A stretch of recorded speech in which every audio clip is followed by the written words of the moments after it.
It's 6:30. We'll adjust the agenda. Recording in progress.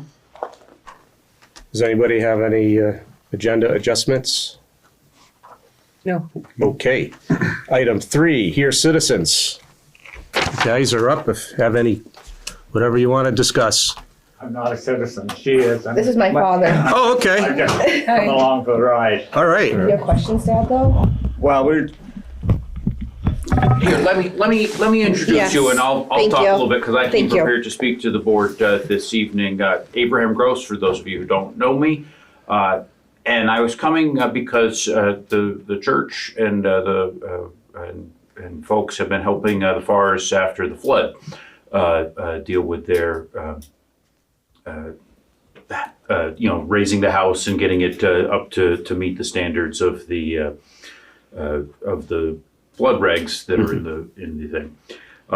There is a building permit. They filed up some building permits, but then Rick said, no, you gotta, because the state said you have to, we were supposed to have a building permit. So we're in the process of, nobody told us.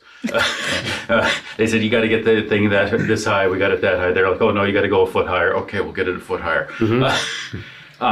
So we're in the process of trying to sort of jump through all those hoops, but there is still some work to be done down there to get because when you raise a house 4 feet more than it was, then, the stairs that are there don't work and, you can't pole vault your way in and, so that there's some work to be done. And then there's also, other work that was completed that probably were supposed to get a permit for, like, taking down the sheds that were right on the riverway and cause problems and not what you want to see. And there's some work to some dirt work to do, and there's also some to fix the fencing that was destroyed. And I mean, one of the things that I know, and so it's all in the new thing, stuff we did and stuff we want to do, and try and figure out how to do that. Having been to more than one of your meetings, I know that that there has been issues around some of those that type of work. I think in this case it's a different situation. One, because again, there is some variance for. If you have to bring your house, literally up to standard, then you have to be able to make it, still accessible and usable. That you can't just have things sticking up in the air. The other is that, and the other thing is that the Farrs have been very willing to try and make it more conducive to what you'd like to see in a. I never can remember. Is it a floodplain, floodway, riverway? We're all three. Right. Well, only certain parts are certain. Yeah. It's very confusing. Yeah. So anyway, they've been doing that, and then the other thing is that they are just trying to get back to where they were before. This is not we want to change the structures and things because we're trying to mitigate. We're coming up with new ways to mitigate that are untested. Everything that they're trying to do has been flooded 2 times in the time that I've lived here, and we sort of know what the river does at that point and what happens to stuff, and we're trying to make it better. But we're also trying to make it so you guys can live and have your house and stuff. And again, other times I have been at this meeting, there have been contentions between the neighbors as to if you do this, it's going to impact me, and there is none of that dynamic in Whitesville.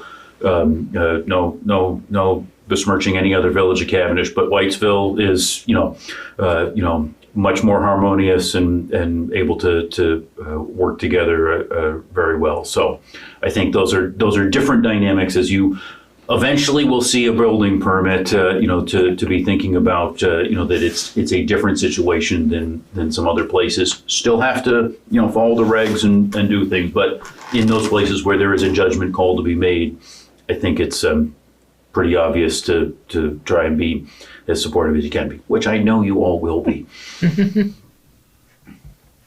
Okay.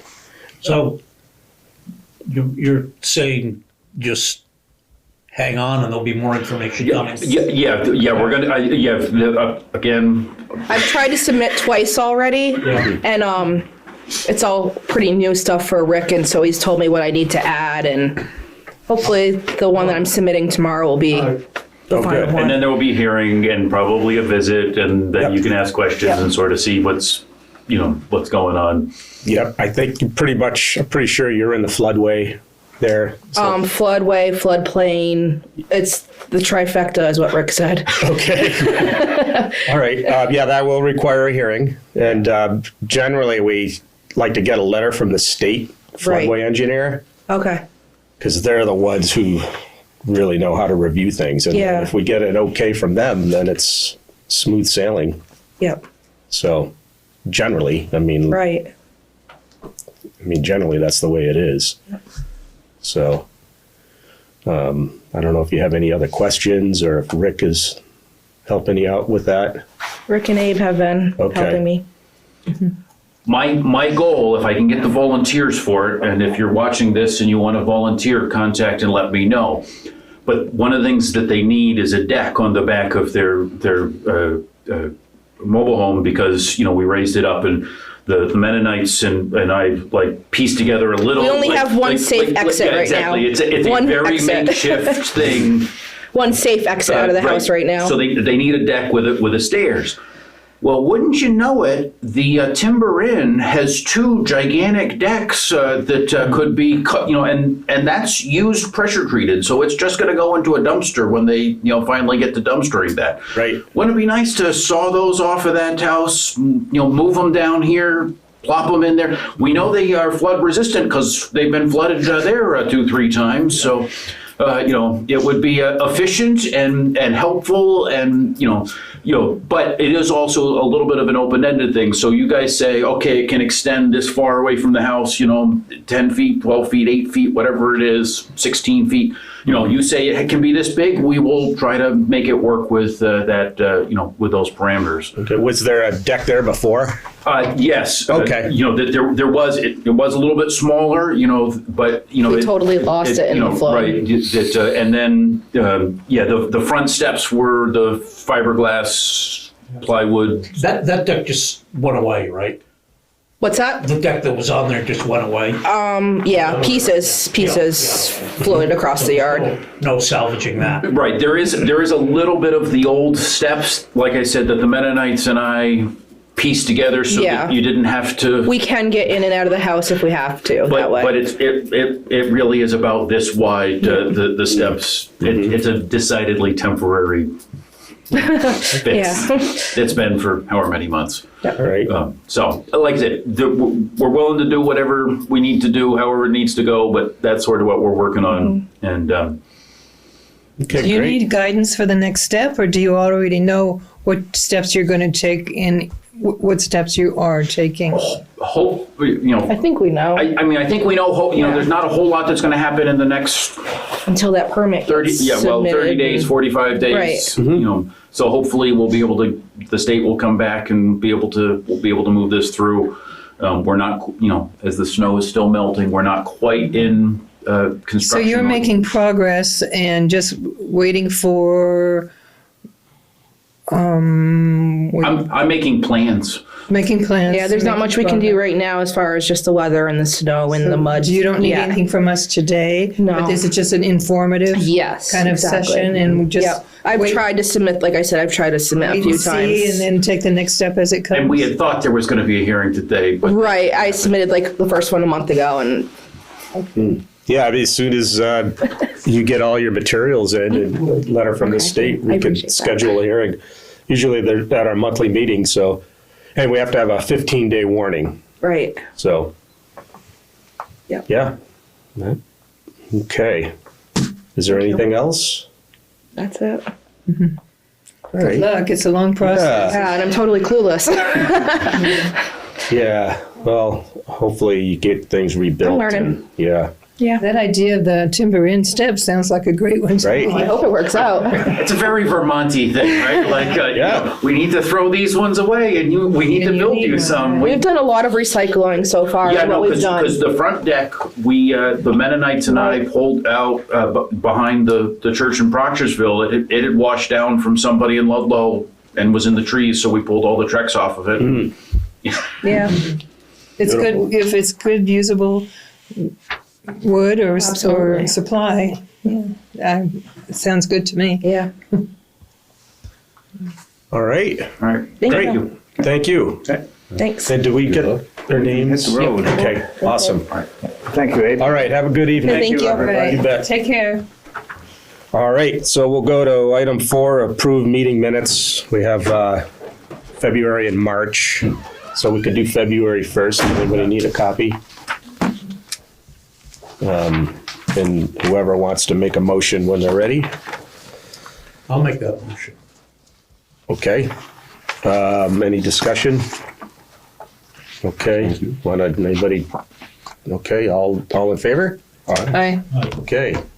Are we approving just both of them all together, or are we approving February 1st? February 1st. Okay. Okay. So the motion has passed. We'll go to the March 6th meeting minutes. Bruce made the motion, and who was the second?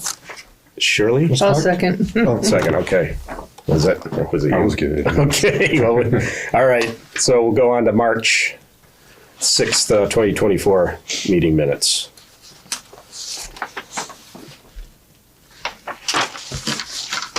I like them. I don't see anything, I don't see an issue. Okay, all right. Move that we accept the minutes. Second, okay, any discussion? All in favor? Aye. Aye, okay. All righty. Continued discussion on affordable housing, determine next steps. Yeah. You guys, everybody go to the online meeting that, I did, I was gonna ask you, I wasn't in town. How was it? it was good. Tell you the truth, there wasn't really anything that we haven't already talked about in earlier meetings, but of course it's the very big in mapping where you can go, and the steps are ideally, of course, is to be on town water and sewer, Right. assuming that the town has capacity, and that would depend on how many units you are actually constructing versus going out off of the town municipal services and going into perhaps having to drill a well and put in a sewage system, septic system that could be big enough to handle the capacity of how many people are living in there. That's not impossible. Right. That's not an impossibility. Just it doesn't have to be in the middle in downtown.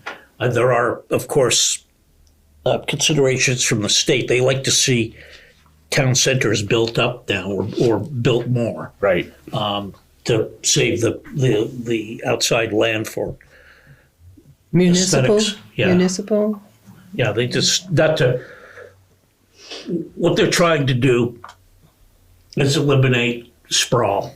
They have the downtown, and then everything spreads out from there up at all the hills. And it's a goal. It's not a law. It's something that they would like to see. And I've identified a number of places in Cavendish alone that I think are more than suitable.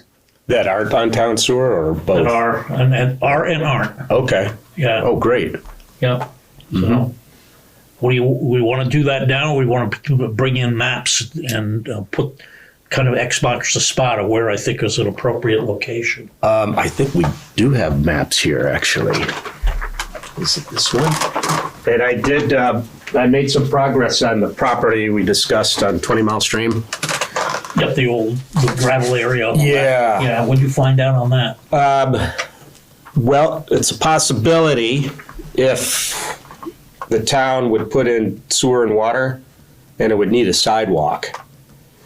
Yeah. And there are wetlands there. So, Well, I don't think any of those problems are overwhelming. No. I mean, you just have to have your buffer zones, but, Yeah. and On the sidewalk, the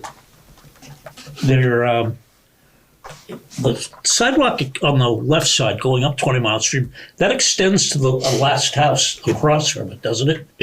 yeah, it's on the driving up, it's on the left side. Yeah, so that's not a big deal. Right. But I mean, how many units could you fit? And I haven't talked to Rick about it in terms of if the town would be willing to do that. I mean, they'd have to get Oh, grants. there'd be sidewalks are big. Yeah. I mean, as far as getting funding for. Right. It's like they can't heap enough money on you Yeah. if you want to put in sidewalks, Okay.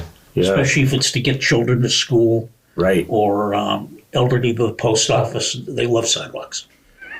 There was those iced tea Yeah. grants, right? And Yes. that was Yeah. George Bush the first put that through. Intermodal Surface Transportation Efficiency Act. There you go. Yeah. Yeah. You know, that's big. TEA. It's basically any funding for anything but cars, right? Yeah. Bike paths and Bike high-speed paths, rail. and you know, you see it still driving all kinds of projects out of the RPC. Yep. Okay. And they're So, always, the thing that's nice about them is they're always pretty neat and fast because they're not complicated. right. So you can usually get them done within a year. Yeah, that's so great. Do you want to, I mean, I have these village maps. Yep. I don't know if that's something you want to, Yeah. we don't have any place to really lay them out, but Yeah. I love the artwork in here, but I also really would like to see a town office that had 3x4 maps hanging on the wall. So every time we have these discussions. yeah. Okay. Okay, now, one of the things when you start doing this, you start talking about other people's property. Right. And you can get people very antsy. Nobody is trying to take your land. That's If right. you're listening. This is just Absolutely. places where we said, there's nothing there, and maybe there could be. So please, people out in the real world, if you're watching this, please don't panic. Yep. If it's something you're not interested, it ends right there.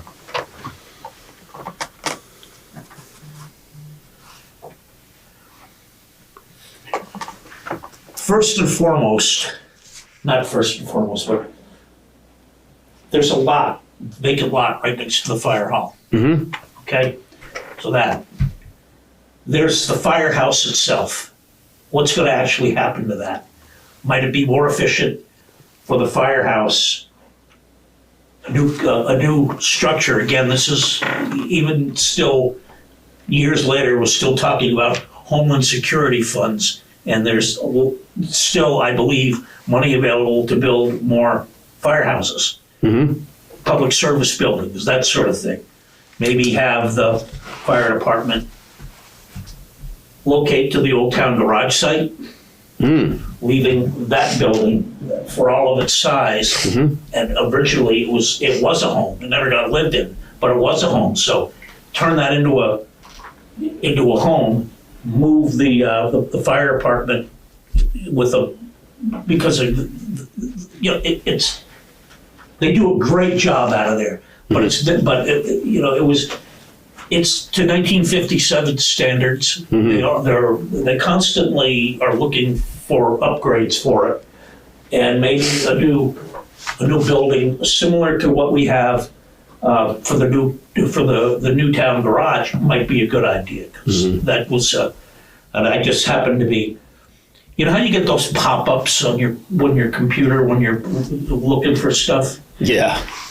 How that building happened to be there was I got a pop-up from that company saying we could build your municipal building, and so Brendan and I responded to it, and that's how we got it.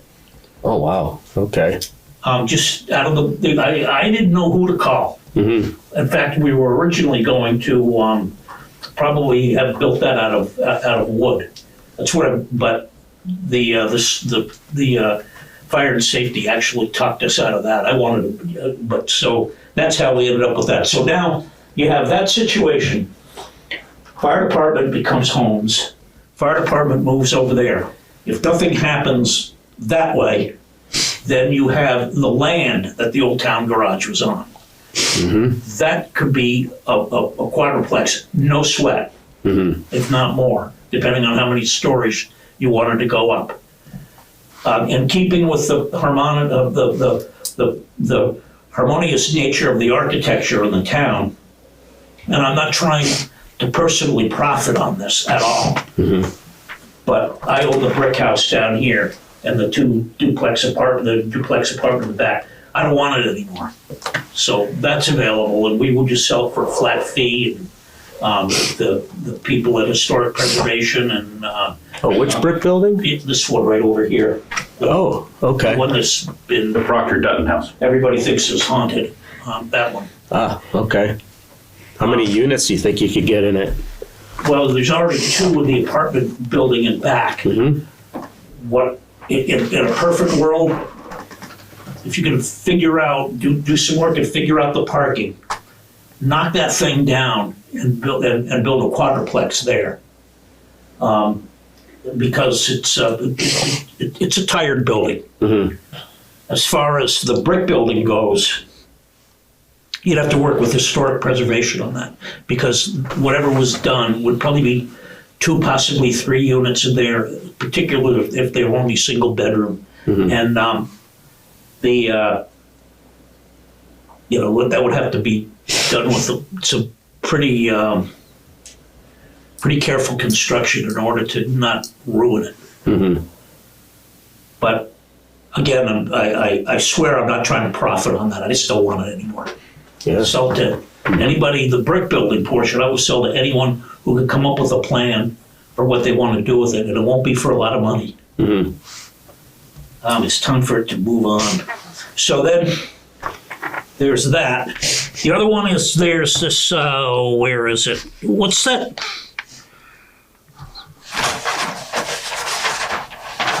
Abe, next to the, down from Plunkards, what's that name of that little road that, Bates. Bates Road? That's not on here. So, and then, Come on. may I approach the bench? Yes. Okay, so, hold on a second. This is Proctorsville. No, it's Cavendish. No, no. Oh, Castle Hill Drive. Right, Yeah. this, Oh, yeah. That's why you couldn't find her. Next page. so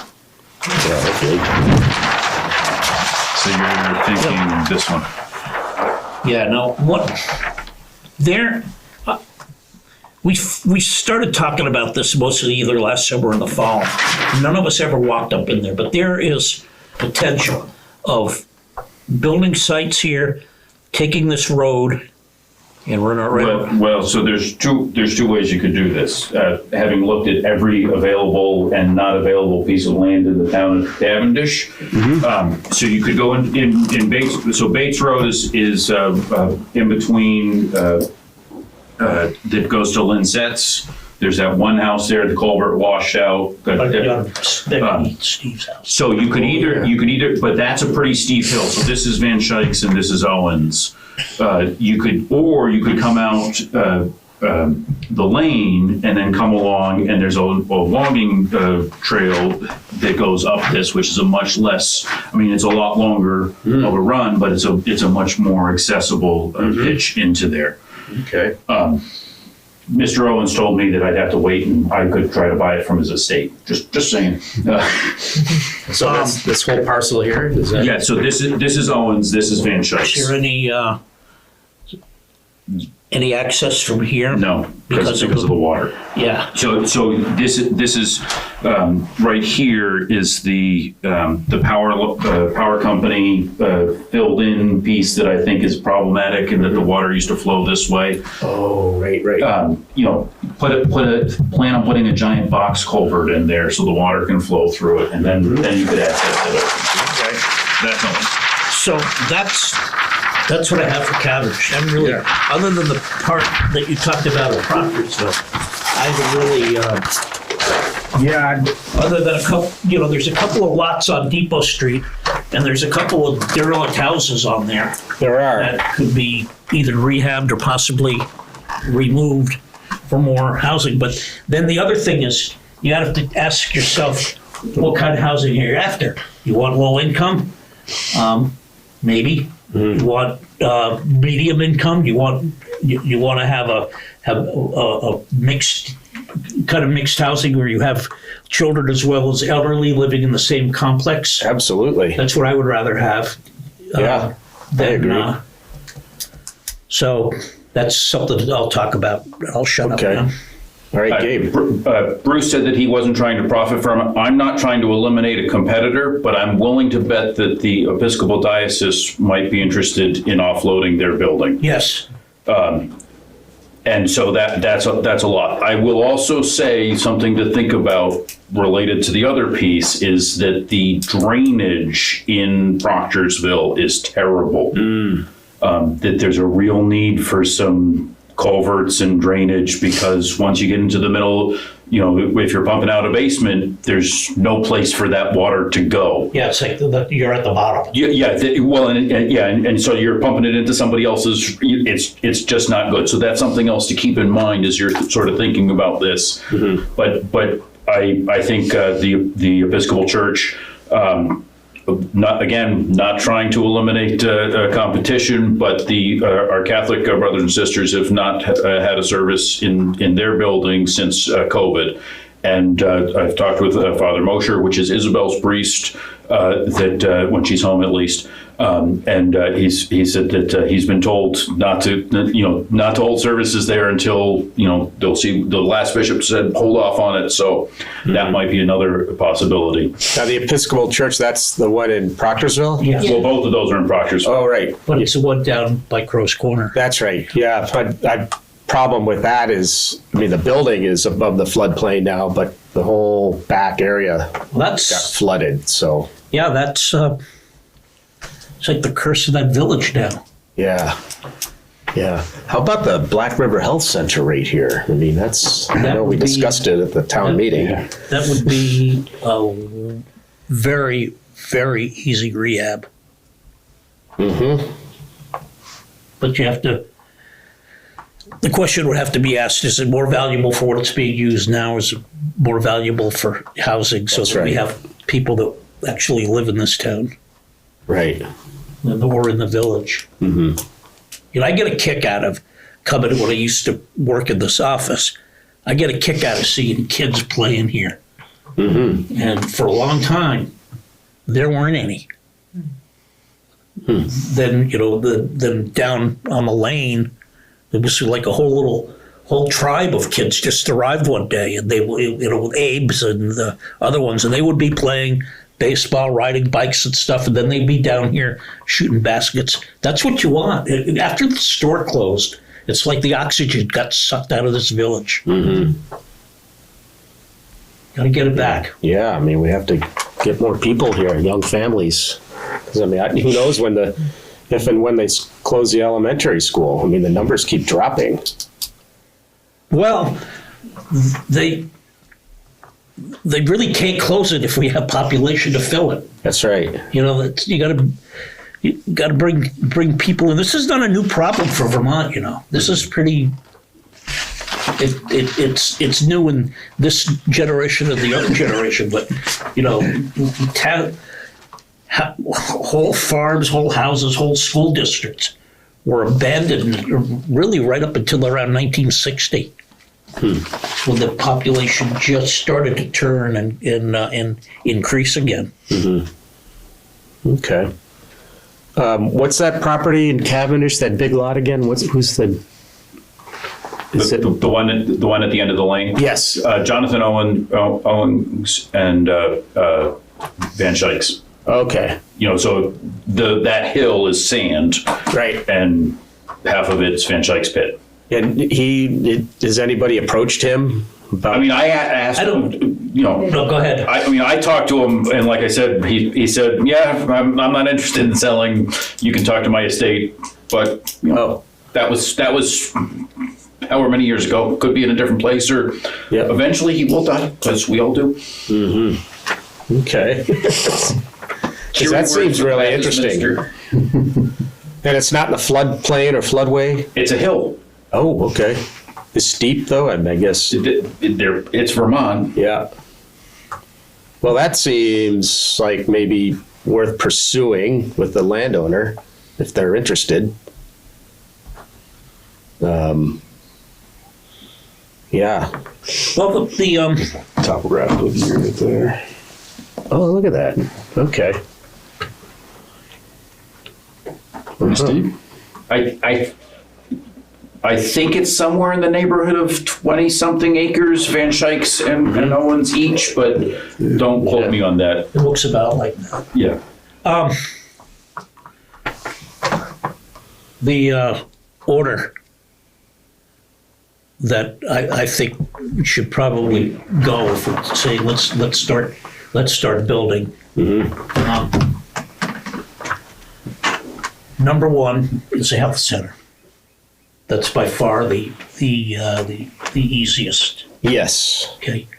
Number two is new construction down at the former town garage, whether it's to rebuild, whether it's to relocate the firehouse or a standalone quadruplex. And then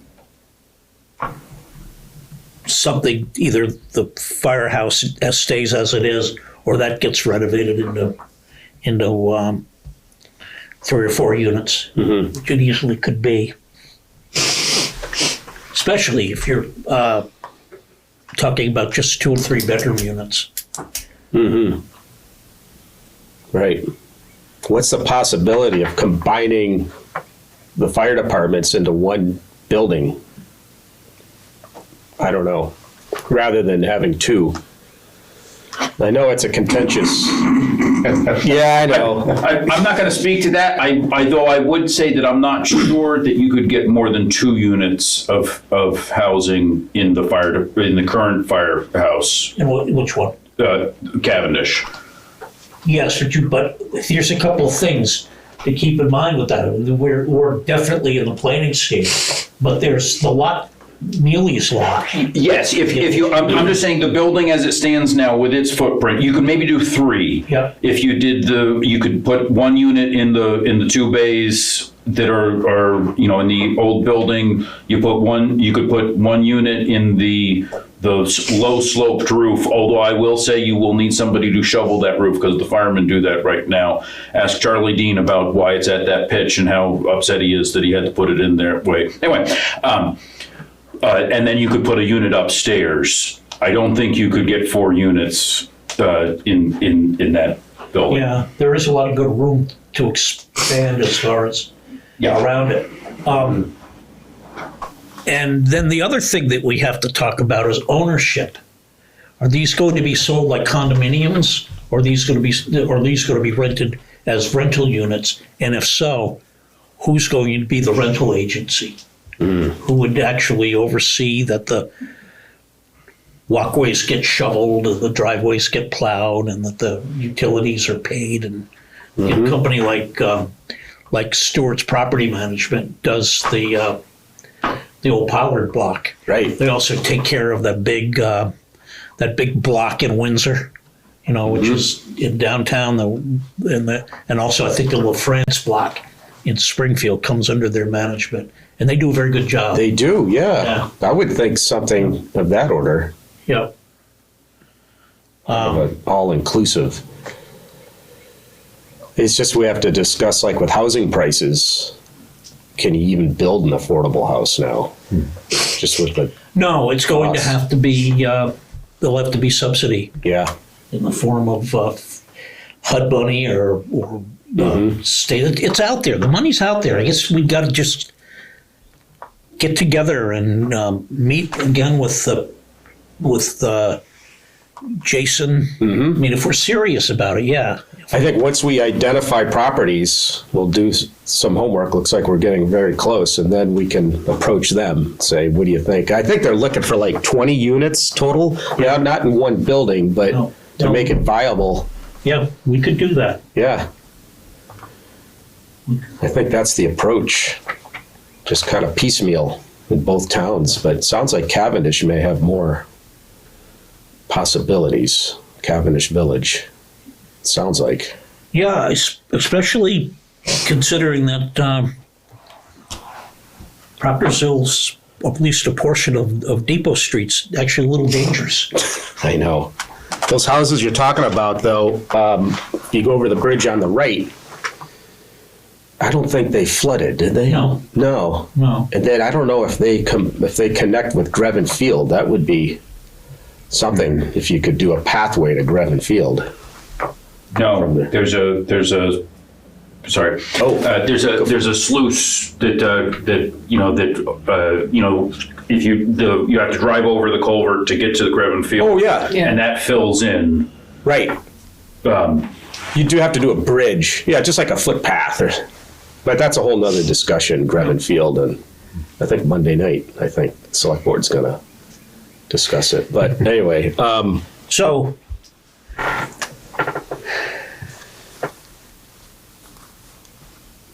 can't be the select board meeting. We'll talk to the select board, tell them what, some of the ideas that we have. that would be good. See about utilizing the clinic. Mm-hmm. Do they want to sell or turn the, I shouldn't say sell, turn the land over for the old town garage for some sort of housing? Mm-hmm.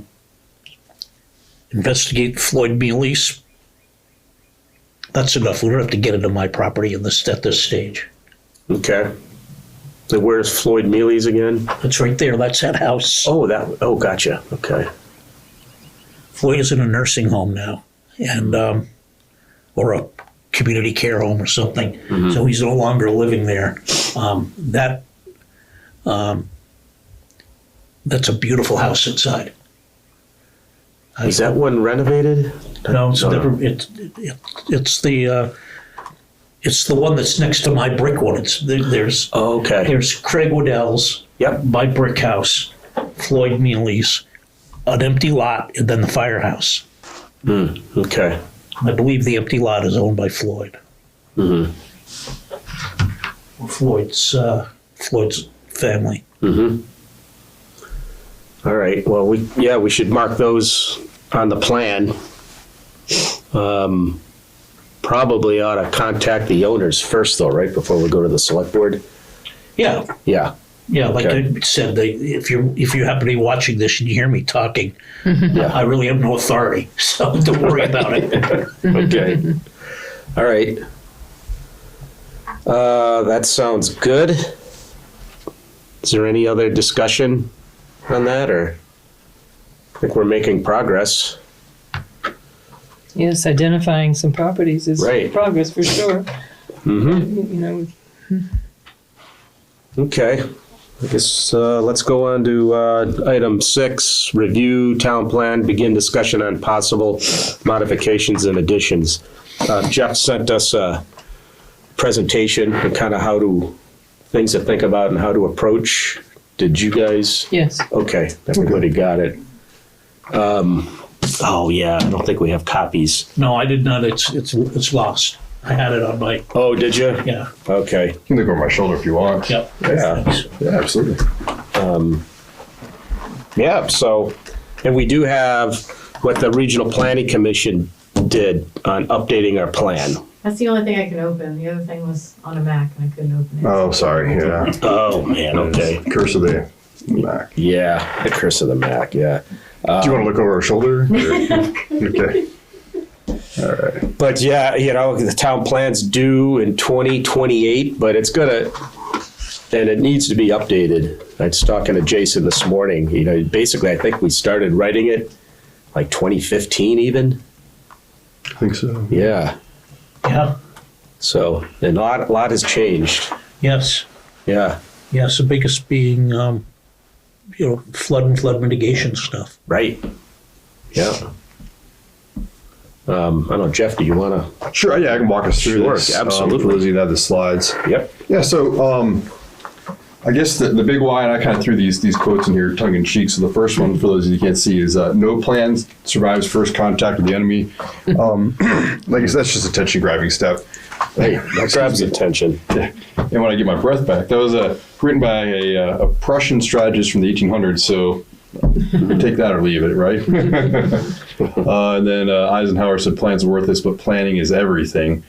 And I think the gotcha there is that we gain a lot by just talking about this sort of stuff. Sure. Digging into the plan as it exists, and then learning along the way. What kind of sparked me to think about this was sitting at the last town meeting day. One of the big discussion points was uninformed electorate. We talked about Australian ballot versus town meeting day voting. And then the other big one that caught my attention was lack of the public meetings prior to the cannabis vote was brought up there as well. We just got done talking a lot about affordable housing. For me, I think it's awesome we're identifying properties. I like to know what are the driving factors that are, why do we have a lack of affordable housing? What are the issues? I think that's something that we, personally, I think we could dig into. I think, and I could be wrong, but my impression is we're kind of operating under the if we build it, they will come mentality. I'm wondering if there isn't more to it than that. Why is housing so unaffordable for people that they can't move into Vermont? I suspect it has something to do with the stat in the current town plan that talks about, I think it's only like, 25%, roughly speaking, of the people that live here in Cavendish work in Cavendish. I'm guilty of that as well. So I wonder if there isn't some something we learn there as we go forward. But that's one of many factors I'm sure that affect the affordable housing. We talked about concerns about school budgets. We voted down the current version of TRSU and GMSU's budget. I know school choice is a hot button topic. I'm not afraid to bring it up, but particularly in light of they're talking about an 80% increase in Vermont's property taxes.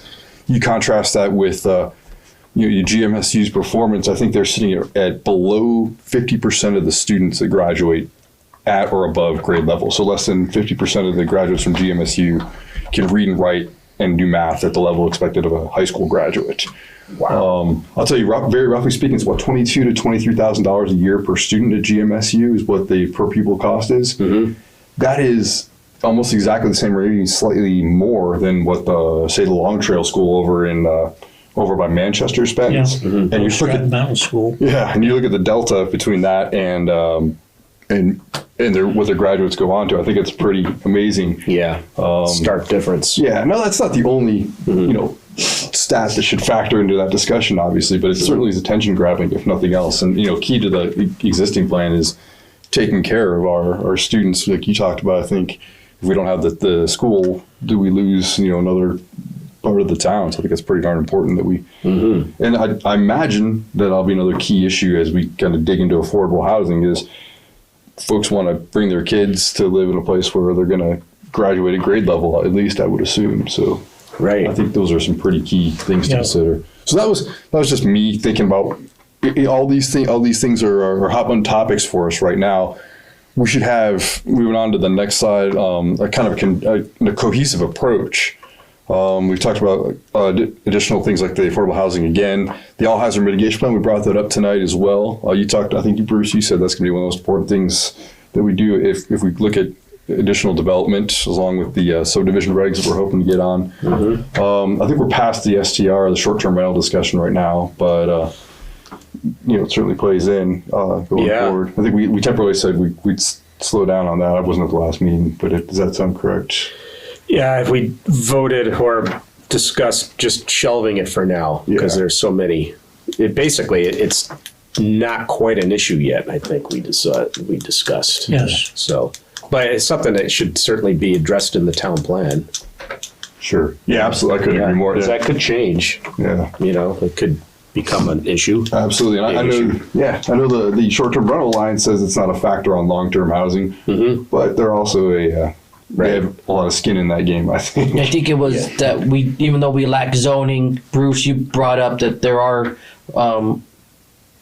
certifications they have to go through anyways. Yeah, labor and industry. Yeah, when they set up Public safety. Yeah, when they set up a rental. Yes. So that kind of. Yes. What we did decide, though, is to update our building permit. And Yeah, that was something that we needed to update.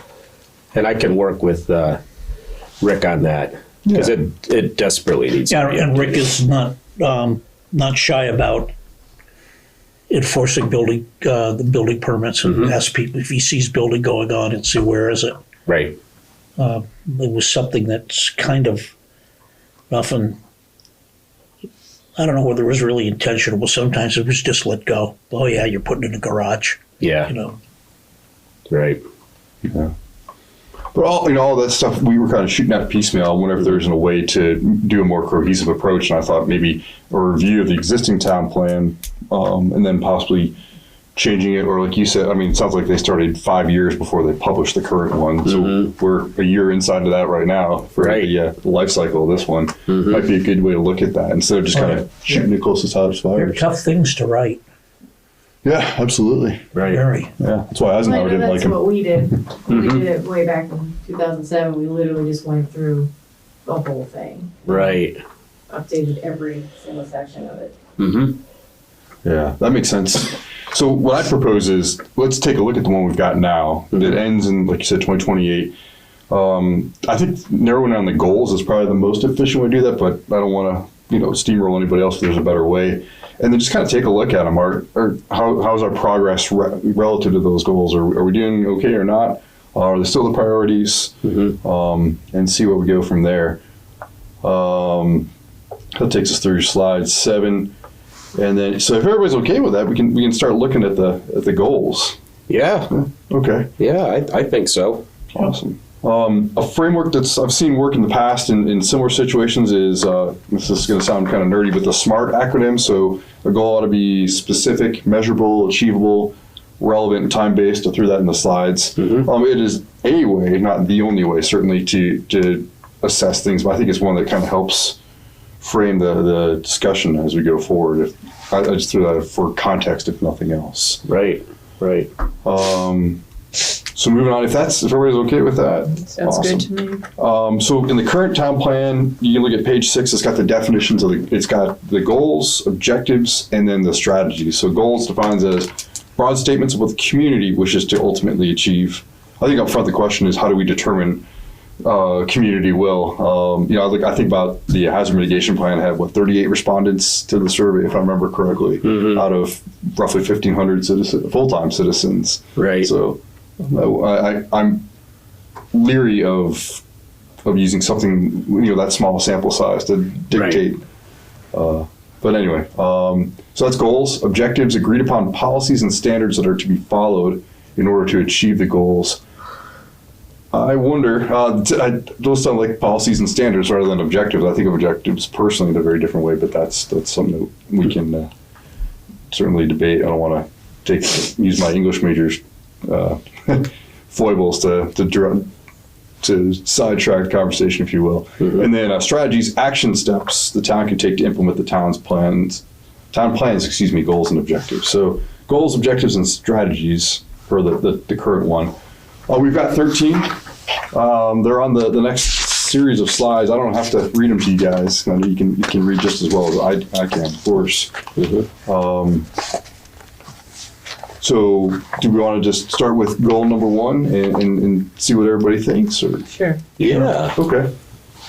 Awesome. So goal number 1, to ensure development that maintains the rural atmosphere of the community and historic settlement pattern of compact village centers separated by rural countryside. How are we doing? No change on that. Yeah. I mean, that's been in the town plans forever. Remember the maybe it was even in this one, I can't remember, but all of the town plans in the 1970s and early 1980s had the thing where you had to encourage clean manufacturing. Like U.S. Steel was going to be coming to Cavendish. Well, we're still a mill town, right? Yep. Yeah, and it's just incredible that Mac Molding still soldiers on. Yeah, it is amazing. Because there's probably nothing that's done in that building that couldn't be done cheaper in China. Yeah.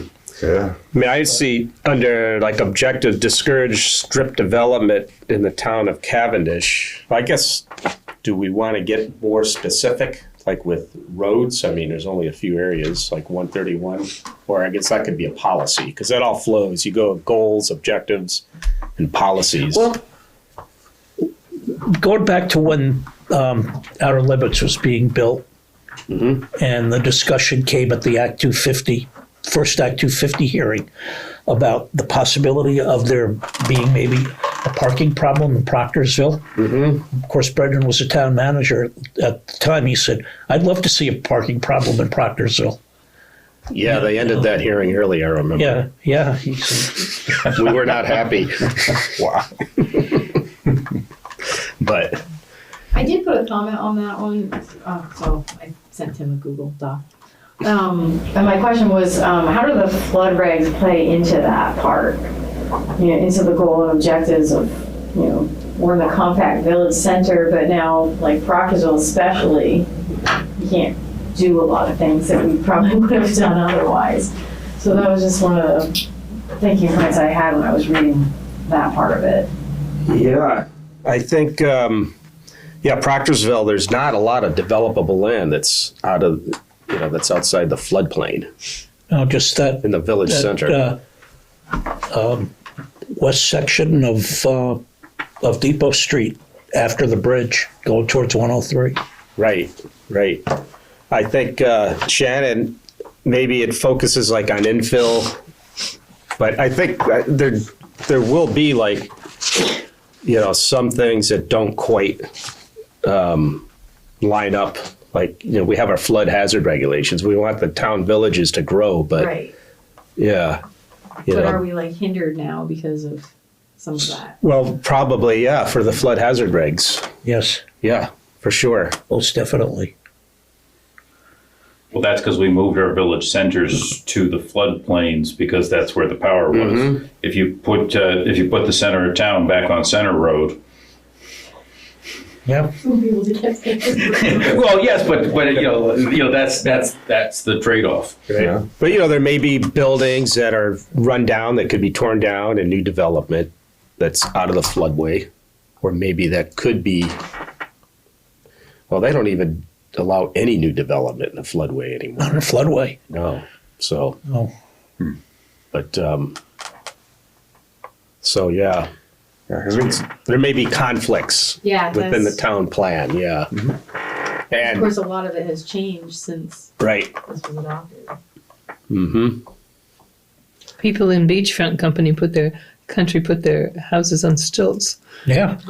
I don't know if that would be doable in an area that floods with a lot of forward-moving water. Brookhaven in Ludlow was built that way. Mm-hmm. So it's stilts. And they flooded last time. Yeah. And they weren't high enough, I guess. Oh, the actual units flooded? Yeah. Oh, boy. Yeah. So then they were built around 1980, so Mm-hmm. they get nastier, Right. the high water, or it's getting nastier. So is that something we should change then? Or propose to change? Or at least mention, Yeah. This way? Yeah. at least mention it, Yeah, of course. Yeah. Oh, in the objectives or the goal, I guess. Well, The number one, like Yeah, the first objective under. Yeah. encourage development, where viable right. and safe. That's right. That you could even say that that is not within the floodway. I think the hard part here for me is rural atmosphere is a very subjective. It's an aesthetic, like the plan Right. says, right? Is there a way to make that measurable? Is it acreage of undeveloped property or land as a percentage of the whole, right? As long as we maintain, I'm just throwing out hypothetical, like 80% of the town is undeveloped. Are we then within the limits of that, and we can develop in other areas, or is there a way to measure it?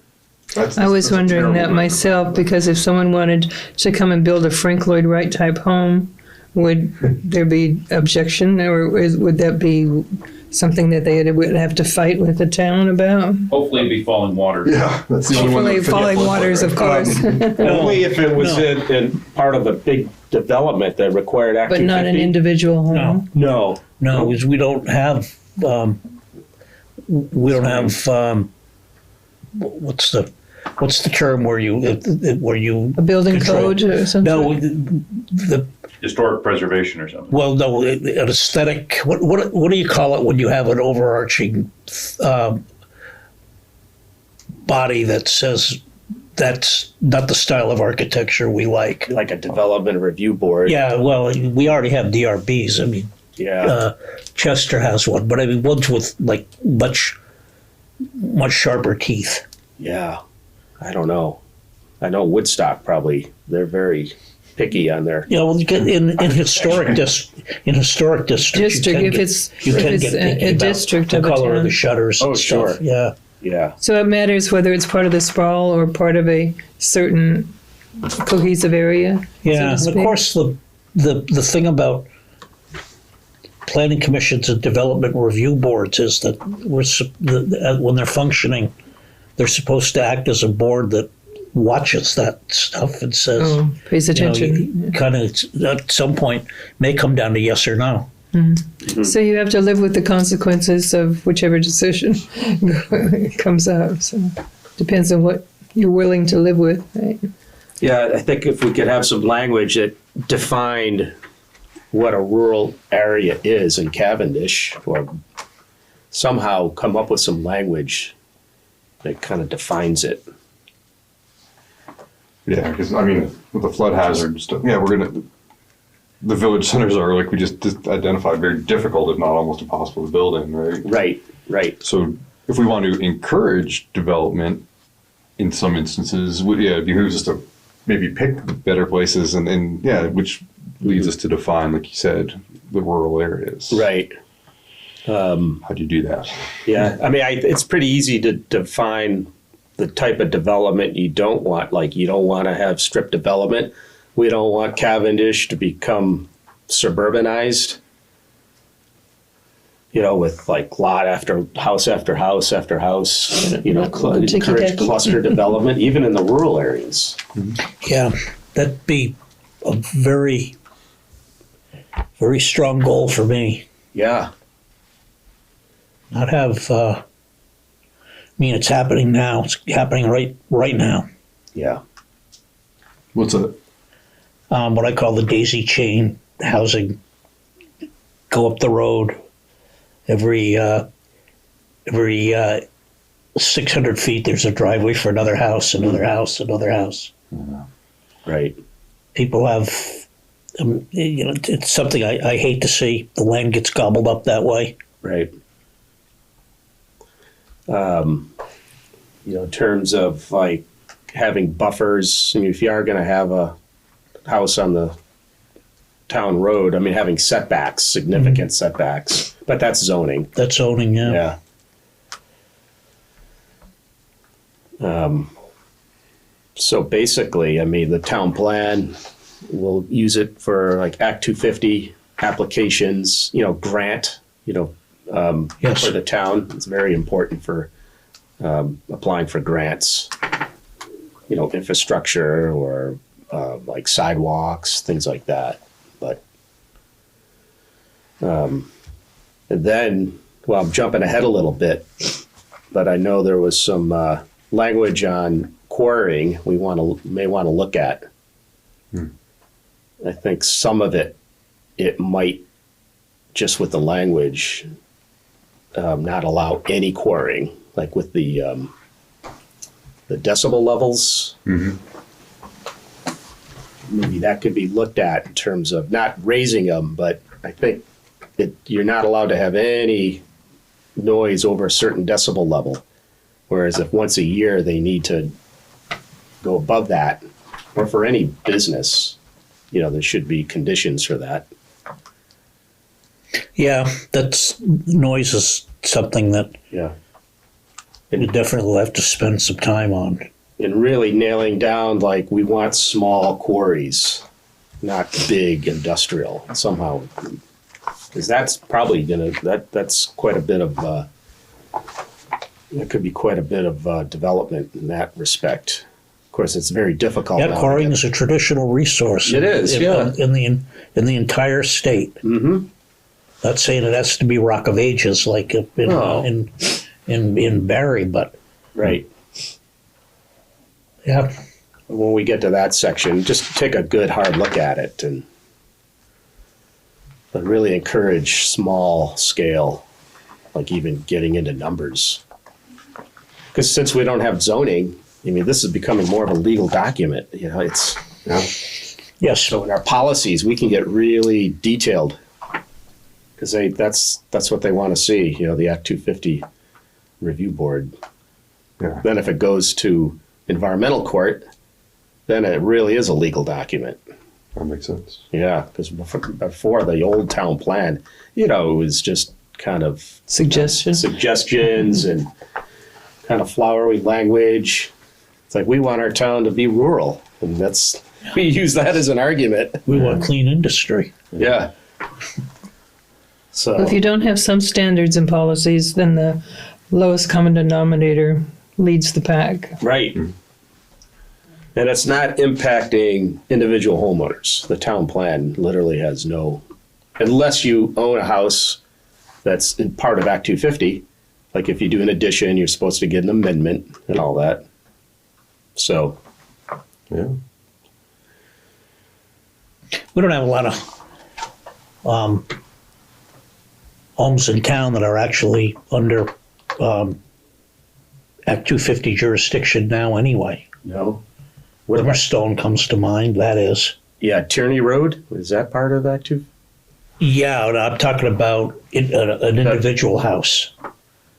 That whole road is under Act 250. That's right. Yeah, So why is Glimmerstone in there? because it was commercial. Oh, okay. I see. It was a private home turned into a inn restaurant. Is it back to a private home now? Yes, but once the Act 250 regulations are in place, they can't be removed. Okay. Wow. So all that, Okay. how do we define rural? Yeah. Well, maybe we'll have to study that one. Yeah, we'll have to, yeah. But it's Good something to writer. think about. I don't know how to define rural. Rural's a lack of urban. Yeah, There you go. Yeah, we'll go for opposites.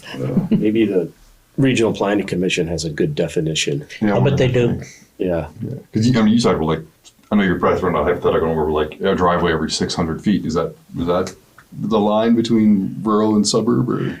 Yeah, I know what you mean. And on the other hand, if you had a driveway every 200 feet that were servicing 8 houses, as opposed to Yeah. 8 driveways that were servicing the 8 houses, it all depends on circumstance. Yeah. and just, you know, requiring from developers like thoughtful site plans. You know, they can cluster things. And if the slope is too steep, it's like, well, you know, take a look at that. And Usually the developer that's trying to do it in the most inexpensive way is the one that's going to cause you the most problems. that's right. Okay. All right. So, do you have anything else, Jeff, or are we? No, I mean, we get 4 years to do this. I think if we just kind of do a little bit every month, Yeah. Right. you know, just kind of end each meeting. All right, what's our next topic and what do we need to do? I think if we just kind of keep notes, and then when we're ready, the Regional Planning Commission, I talked to Jason this morning, they could go for a grant because it'll take a lot of time for them to write this, so they can apply for a grant, I guess in August. So they have funding to help us. To help write the plan? Yes, Okay. rewrite it. Does that include data gathering and a survey or something? Oh, like that? yeah. Okay, awesome. Yeah, That's great. yes, because it's just too much for us to do. Oh, yeah. Go ahead, Gabe. I would request that, your commissioners, right? Commissioner McEnany revise his statement. It's the developer who's trying to do it the cheapest and fastest that is going to cause the problems. You can do things very cheaply, but just take a very long time to do it. You're doing them right. I'll go along with that. Yeah. Cheapest and fastest. That's right. Right. I mean, we want good development. We want development in town. We want the town to grow, but we want like good development. It's gonna be good for the town, good for everybody living there. And Yeah. And then the developers hopefully can make a lot of money on their lots, you know? That's what they're there for. Absolutely. Yeah.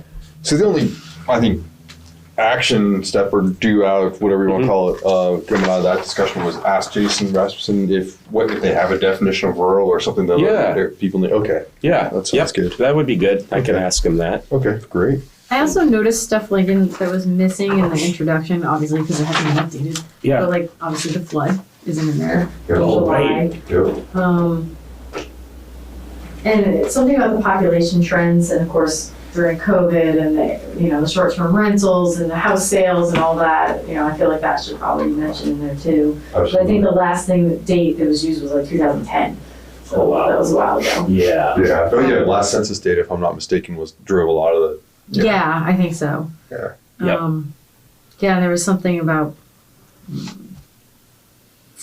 don't remember what the other part was. Oh, the number of total housing units that had increased. And they used like 2000, 2010, because I'm sure it came from the census data. Mm-hmm. I think that's pretty important. And the enrollment of the school, which you talked about earlier, because if you look, it's been 80 to 100 forever. So it just ebbs and flows. So I don't know, some of the things that were in the introduction that probably need to be refreshed. Mm-hmm. Absolutely. Yeah. Do we want to take your markups? We want to start like a master town plan. We can use yours, and anybody can write comments. It's a great idea. Yeah, it's just a PDF file. So. Yeah, like color coded for whoever's doing it. Yeah, We'll just keep that record. Everybody can edit it. Yeah, and just add notes or whatever. Yes. If you're talking 2010, there's been a huge increase in distance work. Yeah. Which fits, we have a strong tradition of distance work in Cavendish, but it used to be, somebody on the telephone, and that has really exploded over the past, or 15 or 5, and so that would be definitely, and I know that, of course, everybody's been working hard to get the high-speed internet, and so that's also a piece. Right. You don't go into the office every day, do you? Yes. You do, still? Okay. Or maybe you'd be working from home. No? And I think with people moving here to work remotely, I think it's really important that we have a good school. Yes. Huge. Yeah, and the Good school school, talks good about internet. kindergarten to 6th grade. Are we also including preschool? Because isn't pre-K part of it too? Because that isn't mentioned in there either. Okay. So that should be included. All right. Can you mark that in yours? Okay, thanks. All right. Where's pre-K in Cavendish now? Just It's stepping stepping stones. stepping stones. And I guess they're doing pretty well now. Their enrollments were kind of low, but Is that taxpayer supported or subsidized by the state? I don't know. I don't either. Is it Fletcher? Is it overseen by Fletcher? I believe it's No. 10 hours a week is taxpayer funded. Yeah. But there's On a state level. that's right. There's discussions. Let me just. On the taxpayer funded by the state. Yep. Yeah, Fletcher Farm is just the landlord. A landlord. Oh, They okay. get really reduced. So they're part of the rates. school district. Yeah, Okay. I think their rent is like $300 a month or something. Yeah. So. And also the whole discussion of, we lost Black River and now we have more kids in Green Mountain. And people, like I said, distance learning and doing all sorts of different things, and how's that affecting? Obviously, it's affecting the stats a lot. Right. All right. That's a good place to. Yeah. Is there, do we have anything else on this? No. Good start though. Yeah, Start. good start. Really good. Thanks, Jeff. That was good to get that Yeah, going. that's Yeah. great. Thanks for putting up with me. Thank you. Yeah. All right. Review correspondence. I haven't gotten any. So, item 8, new business, old business. I know it'd be nice if we could get 2 more members. That would be, Is that what we need? I think so, to make it a full 7-person. So if anybody knows anybody, Gabe? No. Do you know anybody? I can ask around. Okay. Anybody have any other business? Nope. Motion to adjourn? I so moved. Second. Okay. Great.